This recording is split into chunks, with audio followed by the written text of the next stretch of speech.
Hello guys, welcome to Gunj's smart classes. આજે આપણે થોડાક રકમવાળા દાખલા જોવાના છે અને આપણે એ જ શીખવાનું છે કે બેઝિક રીત અને આલેખની રીત. મેં જે તમને આગળ બતાવી દીધું કે એકચ્યુઅલી A1 B1ની બધી કિંમત શોધીને આલેખ પણ કેવી રીતે દોરવાના અને બેઝિક રીતમાં પણ કેવી રીતે આવે, સમાંતર, છેદતી રેખા હોય, એવું બધું આપણે જોયું હતું. અનંત હોય, છેદતી ના હોય, એક જ ઉકેલ હોય, અનન્ય હોય, એવું બધું જોયું હતું. પણ અત્યાર સુધી તમને છે ને બે સમીકરણ આપી દીધા હોય, પણ હવે તમને સમીકરણ નહીં આપ્યા હોય, તમારે સમીકરણ બનાવવાના રહેશે. તો એ જે સમીકરણ બનાવો છો તેને શું કહેવાય? બેઝિક રીત કહેવાય. અને સમીકરણ બન્યા પછી જે તમે આલેખ દોરશો એને આલેખની રીત કહી શકાય. ઓકે, તો પહેલાં તો આપણે આવી રકમ આપી હશે ને, એ રકમ પરથી તમારે શું કરવું પડશે? સમીકરણ જાતે બનાવવા પડશે. તો એના માટે શું કરવાનું છે હું તમને બતાવી દઉં. તો આ છે ઉદાહરણ 2. તો એકવાર રકમ વાંચી લઈએ આપણે કે રોમિલાએ સ્ટેશનરી દુકાનમાંથી 2 પેન્સિલ અને 3 રબર ₹9 ખરીદ્યા હતા. તેની મિત્ર છે સોનાલી. તે રોમિલા પાસેથી પેન્સિલમાંથી નવીન પ્રકારની પેન્સિલ અને રબર જોયા અને તેણે પણ તેટલી જ કિંમતવાળા 4 પેન્સિલ અને 6 રબર ₹18 ખરીદ્યા. તો આમાંથી તમે સમીકરણ બનાવવાના છે અને એની બેઝિક રીતે અને આલેખની રીતે દર્શાવવાના છે. તો સમીકરણ કેવી રીતે બનાવશું? તો રમીલાએ પહેલાં શું કર્યું હતું? દુકાનમાંથી 2 પેન્સિલ અને રબર ખરીદ્યા. એટલે આખા દાખલામાં પેન્સિલ અને રબર છે, બરાબર. અને એ કેટલા રૂપિયામાં? ₹9 ખરીદ્યા. એટલે એકચ્યુઅલીમાં પેન્સિલ અને રબર કેટલા રૂપિયાની છે આપણને ખબર નથી. તો આપણે શું કરવું પડશે? એની જ કિંમત આપણે ધારવી પડશે. તો સ્ટાર્ટિંગ થાય દાખલો ધારવાથી. તો ધારો કે પેન્સિલની કિંમત, અને આખા ચેપ્ટરમાં હંમેશા X અને Y જ આવે છે, તો આપણે પેન્સિલની કિંમત ₹X ધારીશું અને રબરની કિંમત છે, ધારો કે રબરની કિંમત શું ધારીશું? ₹Y. તો આ થઈ ગયું. તો પહેલા જે વાક્ય છે કે 2 પેન્સિલ અને 3 રબર કેટલા રૂપિયામાં ખરીદ્યું? ₹9 ખરીદ્યું. આખું વાક્ય હું લખી દઉં છું કે 2 પેન્સિલ અને 3 રબર ₹9 ખરીદ્યા. તો ₹9 ખરીદ્યા એનો મતલબ કે હવે આપણે શું કરવું પડશે? તો પેન્સિલને શું થયેલું છે? X થયેલું છે. એનો મતલબ કે માની લો કે ₹2ની પેન્સિલ હોય તો 2 ગુણ્યા 2 પેન્સિલના કેટલા રૂપિયા થાય? ₹4 થાય. એવી રીતે તમારે આ X છે એની સાથે કેટલા રૂપિયા? X રૂપિયા છે એની સાથે 2 પેન્સિલનો ગુણાકાર કરી દેવાનો. એટલે બહુ ઇઝી છે. એટલે અથવા તો ના ખબર પડતી હોય તો 2 પેન્સિલ છે જે ધાર્યું છે તમે X એની સાથે ગુણાકાર કરી દો એટલે કેટલું થાય? 2X થઈ જાય.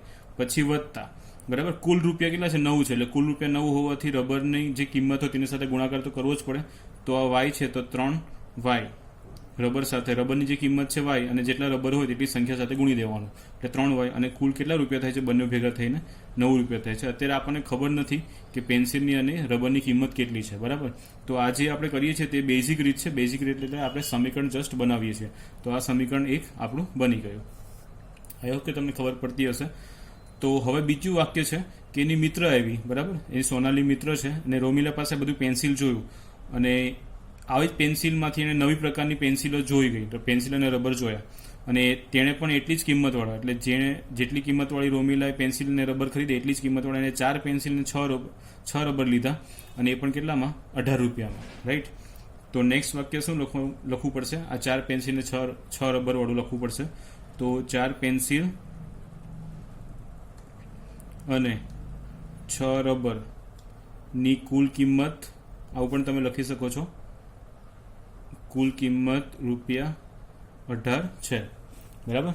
₹18 થઈ ગયા છે. 4 પેન્સિલ અને 6 રબર. તો પેન્સિલને શું થયેલું છે આપણે? X અને રબરને શું થયેલું છે આપણે? Y. તો 4 પેન્સિલ એટલે 4X અને 6 રબર એટલે 6Y અને કુલ કેટલા રૂપિયા થાય છે? 18. આ થઈ ગયું સમીકરણ નંબર 2. તો બહુ ઇઝી હતું. રકમ પરથી તમે જોવાનું કેટલી વસ્તુ આપી છે. એકચ્યુઅલી બે દ્વિઘાત સમીકરણ છે, દ્વિઘાતની દ્વિચલ વાળું જે આખું ચેપ્ટર છે, દ્વિચલ એટલે 2 ચલ જ આવશે. એટલે 2 જ વસ્તુ તમને કોઈ પણ રકમમાં આપી હશે, બરાબર. કાં તો ઉંમર આપી હશે તો 2 માણસની ઉંમર આપી હશે તો તમારે હંમેશા X અને Y જ ધરવાનું આવશે. અને રકમ પરથી તમારે પહેલું સમીકરણ બનાવવું હોય તો એક લાઈન તો શોધવી પડશે અને બીજી લાઈનમાં બીજી સમીકરણ બની જશે, બરાબર. તો અહીંયા આપણી પાસે 2 પેન્સિલ ને 3 રબર હતા ₹9. તો પેન્સિલને X ધારી દીધું એટલે 2X થઈ ગયું અને રબરને Y ધારી લીધું 3Y થઈ ગયું. બંનેનો સરવાળો કરો એટલે કુલ કેટલા થઈ ગયા? 9 થઈ ગયા. બહુ ઇઝી છે. એવી રીતે રોમિલાએ જે સોનાલી મિત્ર હતી તેણે પણ 4 પેન્સિલ લીધી અને 6 રબર લીધા તો રૂપિયા વધી જાય એટલે 18. એટલે પેન્સિલને X ધાર્યું છે અને રબરને Y ધાર્યું છે. તો 4X + 6Y બરાબર કેટલા થઈ ગયા? 18 થઈ ગયા. તો આપણી આ બેઝિક રીત પૂરી થઈ ગઈ. તો તમે અહીંયા હેડિંગ આપી શકો છો. અહીંયા શું આ હેડિંગ આપી શકો છો? બેઝિક રીત. તો બેઝિક રીતમાં આપણે આ સમીકરણ બંને શોધી નાખ્યા છે. હવે જે આલેખની રીત છે એ તમારે જાતે કરીને મને બતાવવાનું રહેશે. આ બંનેના આલેખ તમને મેં લાસ્ટ વિડીયોમાં બતાવ્યું હતું કેવી રીતે ટેબલ બનાવવાનું અને સૂત્ર બનાવવાનું. તો એ તમે કરીને મને બતાવજો. ના આવડે તો મને તમે પર્સનલ વોટ્સએપ નંબર પર મેસેજ કરી શકો છો, હું તમને કહી દઈશ. બરાબર છે. તો આવી જ રીતે મારી પાસે બીજા દાખલા પણ છે સ્વાધ્યાયના. હું તમને બધા સમીકરણ બનાવીને બતાવી દઈશ. આલેખ તમારે જાતે બનાવવાનું રહેશે જેથી તમારી પ્રેક્ટિસ થશે. ઓકે, તો ચેપ્ટર નંબર 3 જ છે, સેમ ટુ સેમ. અને સ્વાધ્યાય 3.1 નો પહેલો છે. આ ઉંમરવાળો છે.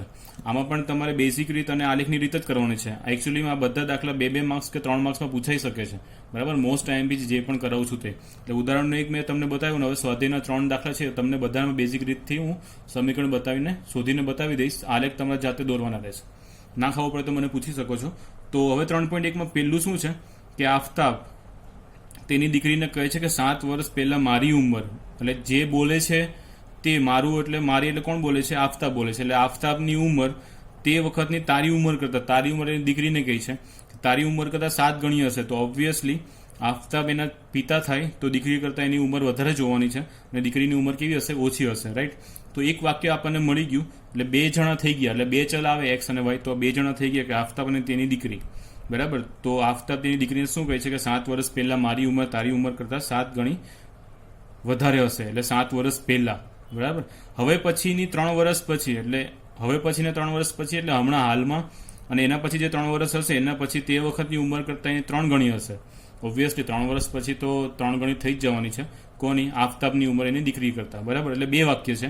તો પહેલા તો આપણે ખબર હોવી જોઈએ ધારવાનું શું. તો ઉંમરવાળો દાખલો છે તો આપણે શું ધારી લેવાનું? ઉંમર ધારી લેવાની. કોની? આફતાબની ઉંમર અને એની દીકરીની ઉંમર. તો ધારો કે આફતાબની ઉંમર બરાબર x વર્ષ. ઉંમર છે એટલે વર્ષ આવશે. અને તેની દીકરીની ઉંમર નામ નથી આપ્યું એટલે દીકરી લખ્યું છે મેં અહીંયા, એટલે y વર્ષ થઈ ગયું.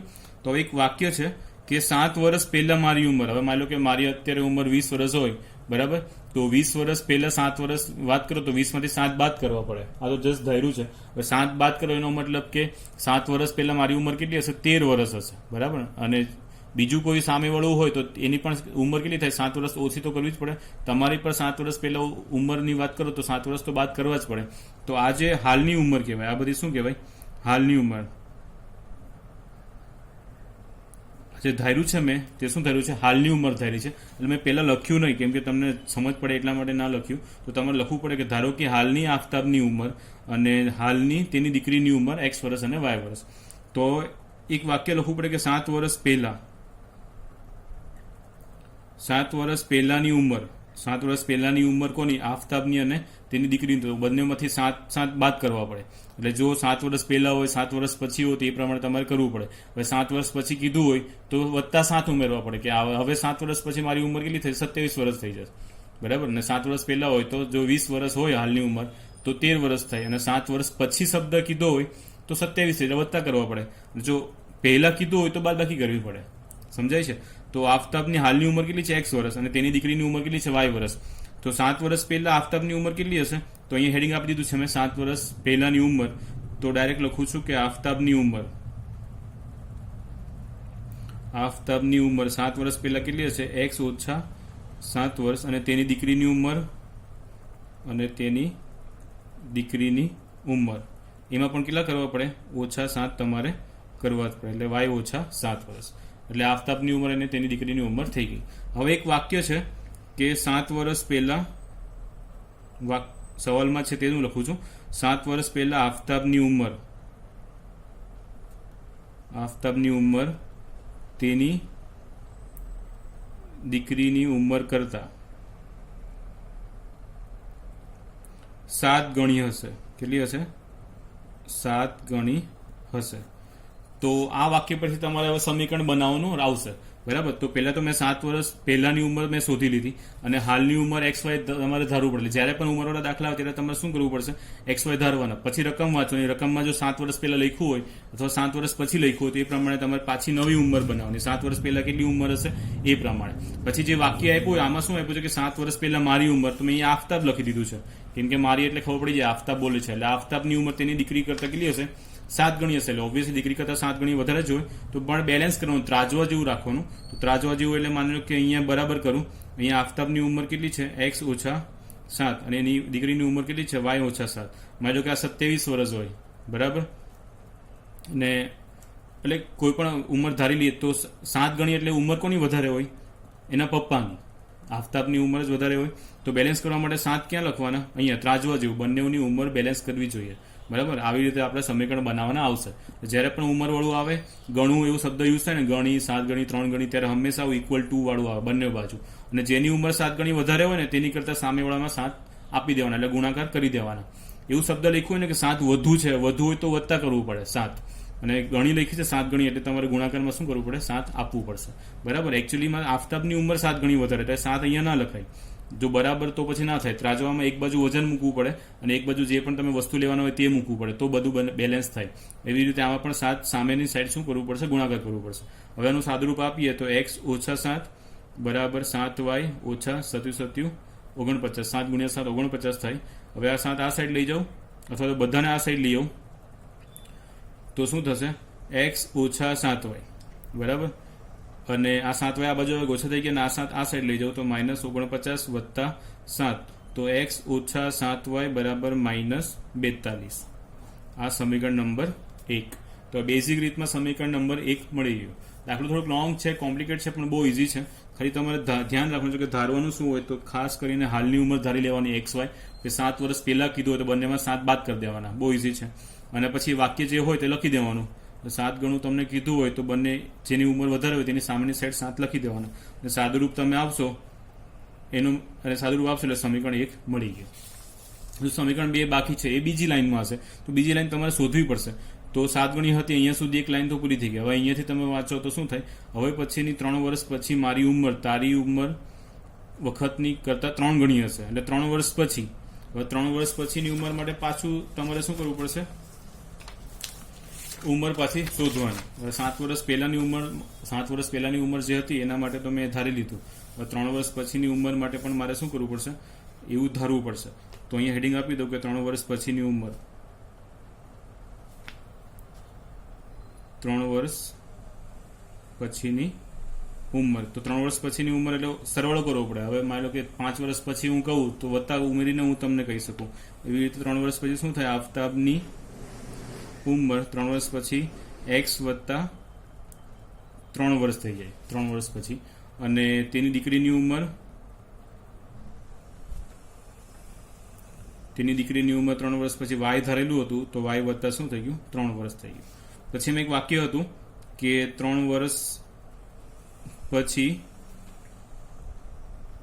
આફતાબની ઉંમર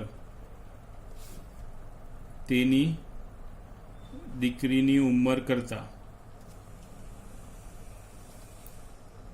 3 ગણી વધુ હશે. એટલે ઓબ્વિયસલી આફતાબની ઉંમર 3 ગણી વધી જશે, બરાબર. તો એના માટે પણ બરાબર લખવાનું તમારે. આ બાજુ શું લખવાનું? x વત્તા 3 લખવાનું. આ બાજુ શું લખવાનું? y વત્તા 3 લખવાનું. ઓકે. અને 3 ગણું વધારે છે એટલે આફતાબની ઉંમર આ બાજુ વધારે હોય તો બેલેન્સ કરવા ક્યાં લખવાના? 3 આ સાઈડ લખવાના, રાઈટ. હવે સાદુરૂપ આપીએ તો આ બાજુ કોઈ નથી એટલે x વત્તા 3 એઝ ઇટ ઇઝ. અહીંયા 3y થઈ જશે અને 3 3 9. હવે 3y ને આ સાઈડ લઈ જાઉં અને આ 3 ને આ સાઈડ લઈ જાઉં તો શું થાય? x ઓછા 3y બરાબર 9 ઓછા 3. એનો મતલબ કે ફાઇનલી x ઓછા 3y બરાબર 9 માંથી 3 જાય તો 6. આ સમીકરણ નંબર 2. એટલે મને બેઝિક રીતે 2 સમીકરણ મળી ગયા. એક સમીકરણ હતું x ઓછા 7y બરાબર -42 અને બીજું સમીકરણ મળી ગયું x ઓછા 3y બરાબર 6. તો આ હતું બેઝિક રીત. એટલે આપણે બેઝિક રીતે બંને સમીકરણ આપણે શોધી લીધા છે અને આલેખની રીતે તમારે મને શોધીને બતાવવું પડશે, બરાબર. તો આ હતું 3.1નો પહેલો દાખલો. એવી જ રીતે 3.1નો બીજો દાખલો પણ મારી પાસે છે. એ પણ બહુ ઇઝી છે. ખાલી ઉંમરવાળા દાખલા ત્યારે તમારે ધ્યાન આપવું પડશે. એ થોડું અઘરું હોય છે. આ બધા ઇઝી હોય છે. તો જે બીજો દાખલો છે એમાં રકમ એવી છે કે ક્રિકેટ ટીમના પ્રશિક્ષક એટલે જે પણ ટીચર હશે કે ટ્રેનર હશે તે ₹3900 3900માં 3 બેટ અને 6 દડાઓ ખરીદે છે. પછી તે બીજું તે જ પ્રકારનું એક બેટ અને તે જ પ્રકારના વધુ 3 દડાઓ ₹1300માં ખરીદે છે. એનો મતલબ કે આખા દાખલામાં બેટ અને દડા વિશે વાત થાય છે, તો એની કિંમત મારે ધારવી પડશે. બરાબર, રૂપિયા આવે એટલે કિંમત ધારવી પડે. દાખલો ત્યાંથી ચાલુ થાય. તો ધારો કે તો પહેલા બેઝિક રીતે હું સમીકરણ તમને શોધીને બતાવી દઉં છું. ધારો કે એક બેટની કિંમત, આપણે એક જ બેટની કિંમત શોધવી પડે. તો એક બેટની કિંમત કેટલી દઈએ? X રૂપિયા, અને એક દડાની કિંમત બરાબર ધારી લઉં હું Y રૂપિયા. બરાબર, તો હવે એમાં એક પેલું વાક્ય છે, એના પરથી એક સમીકરણ બની જશે. ₹1300માં 3 બેટ અને 6 દડાઓ ખરીદે છે. એનો મતલબ કે 3 બેટ અને 6 દડાની કુલ કિંમત, આવી રીતે તમે વાક્ય જાતે બનાવી શકો છો. ₹3900 છે. બરાબર, ₹3900 છે. 3 બેટની કિંમત એટલે એક બેટની કિંમત X છે, તો 3 બેટની ગુણાકાર કરવો પડે. પછી એક દડાની કિંમત Y છે, તો 6Y લખવું પડે, અને ટોટલ કેટલા છે? 3900. તો આ થઈ ગયું સમીકરણ 1. બહુ ઇઝી છે. આ તો ખાલી ઉંમરવાળું આવે ત્યારે તમારે ધ્યાન રાખવું પડશે, બાકી બહુ ઇઝી છે. બરાબર, હવે બીજું વાક્ય શું છે કે તે જ પ્રકારનું એક બેટ અને તે જ પ્રકારના 3 દડા ₹1300માં ખરીદ્યા. એનો મતલબ કે નવું વાક્ય. હવે આમાં કંઈક કરવાનું નથી, ખાલી વાક્ય જ લખવાનું છે કે એક બેટ અને 3 દડાની કુલ કિંમત. અચ્છા, બીજું વાક્ય છે તે મેં નવી રીતે લખ્યું. ₹1300માં ખરીદે છે એટલે ₹1300 છે. બરાબર, એક બેટ એટલે બેટની કિંમત X છે એટલે 1X થાય, વત્તા 3 દડાની કિંમત Y છે એટલે 3Y થાય, અને કુલ કેટલા થાય? ₹1300 થાય. સમીકરણ નંબર 2. તો આ બેઝિક રીતમાં બંને સમીકરણ મળી ગયા. બહુ ઇઝી છે. આવી રીતે સ્ટેપ બાય સ્ટેપ લખશો એટલે ફૂલ માર્ક્સ મળશે. અને આલેખની રીતે તમારે મને આ દાખલો પણ કરીને બતાવવાનો છે. 3.1નો બીજો દાખલો. અને આજનો લાસ્ટ સમ છે, જે ત્રીજો છે, એ પણ બહુ ઇઝી છે. એ પણ હું તમને બેઝિક રીતે સમીકરણ બનાવીને બતાવી દઉં છું, તો તમને પ્રોબ્લેમ ના થાય. એમાં એવું છે કે એક દિવસે 2 કિલોગ્રામ સફરજન અને 1 કિલોગ્રામ દ્રાક્ષની કિંમત. મેં કીધું તો હંમેશા 2 વસ્તુ હશે, તો આમાં સફરજન અને દ્રાક્ષ છે. હવે કિંમત છે, કિંમત એટલે પાછી રૂપિયા ધારવાના જ હશે. તો સ્ટાર્ટિંગ કરી દઈએ આપણે. ધારો કે પાછું કિંમત ધારી લઈએ, એટલે 1 કિલોગ્રામના કિંમત ધારી લેવાની કે 1 કિલોગ્રામ સફરજનની કિંમત બરાબર X રૂપિયા. એવી રીતે 1 કિલોગ્રામ દ્રાક્ષની કિંમત બરાબર Y રૂપિયા. થઈ ગયું X અને Y. હવે એમાં એવું હતું કે 2 કિલોગ્રામ સફરજન 1 કિલોગ્રામ દ્રાક્ષની કિંમત ₹160 છે. એનો મતલબ કે પાછું લખી દેવાનું આખું વાક્ય કે 2 કિલોગ્રામ સફરજન અને 1 કિલોગ્રામ દ્રાક્ષની કુલ કિંમત. આવી રીતે નવી રીતે વાક્ય હું બનાવી દઉં છું. કુલ કિંમત રૂપિયા કેટલા છે? 160 છે. એટલે હતી પણ અહીંયા મેં છે લખ્યું છે. તો અહીંયા X રૂપિયા છે સફરજનની કિંમત, અને કેટલા છે? 2 કિલોગ્રામ છે. એનો મતલબ કે સમીકરણમાં કેટલું આવશે? 2X પ્લસ 1 કિલોગ્રામ દ્રાક્ષ છે એટલે 1Y બરાબર 160. આ થઈ ગયું મારું સમીકરણ નંબર 1. બહુ ઇઝી છે. અને એવી જ રીતે 4 કિલોગ્રામ સફરજન અને 2 કિલોગ્રામ દ્રાક્ષ. તો 4 કિલોગ્રામ સફરજન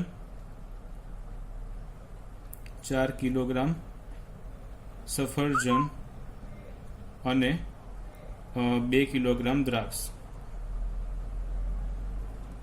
2 કિલોગ્રામ દ્રાક્ષની કિંમત કુલ છે ₹300. બરાબર, એનો મતલબ કે સફરજનને આપણે X ધાર્યું છે, ઉપર દેખાય છે તમને X ધાર્યું છે. એનો મતલબ કે 4X લખી દઉં, અને દ્રાક્ષને 2 કિલોગ્રામ છે અને Y ધાર્યું છે. એનો મતલબ કે અહીંયા 2Y આવી જશે, અને અહીંયા કુલ કેટલા આવી જશે? 300. તો આ થઈ ગયું સમીકરણ નંબર 2. ઓકે, તો આ બેઝિક રીતમાં આપણા સમીકરણ આવી ગયા છે બંને, અને આલેખની રીતે તમારે મને આલેખ દોરીને બતાવવાના રહેશે. આઈ હોપ કે તમને ખબર પડી ગઈ હશે. Thank you. Have a good day. Take from corona. Thank you.